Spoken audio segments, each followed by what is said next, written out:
Naše presvedčenia sú naša pravda. Moje presvedčenia sú moja pravda. Tvoje presvedčenia sú tvoja pravda. Presvedčenia druhých sú ich pravda.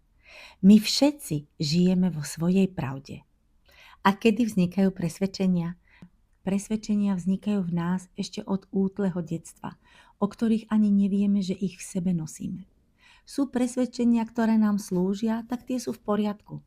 Ale sú aj presvedčenia, o ktorých vieme, že nám už neslúžia, tak tie na vedomej úrovni transformujeme, meníme, prispôsobíme potrebám dnešnej dobe tak, aby sme sa s nimi cítili opäť dobre.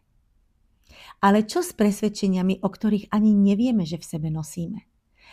A spôsobujú nám napríklad zlé pocity, zlé stavy, bolesť, obavy, strachy. Čo s takými presvedčeniami, ktoré sú v nás hlboko ukotvené, ktoré sú v nás hlboko potlačené, nespracované emócie?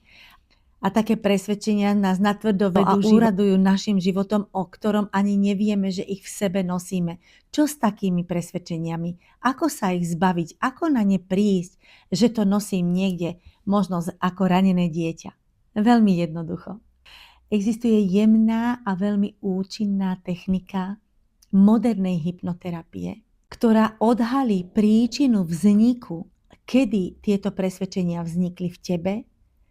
Tie sa transformujú a ty sa zbavíš neželaných stavov, neželaných pocitov, neželaných trablí, ktoré ťa životom sprevádzajú. A čo je ja som tá osoba, ktorá ťa bude celým procesom viesť jemne, nežne a nenechá ťa v tom.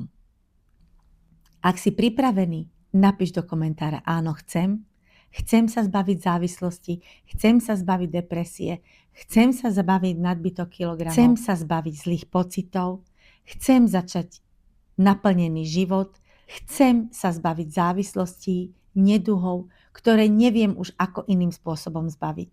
A pozrieme sa na to.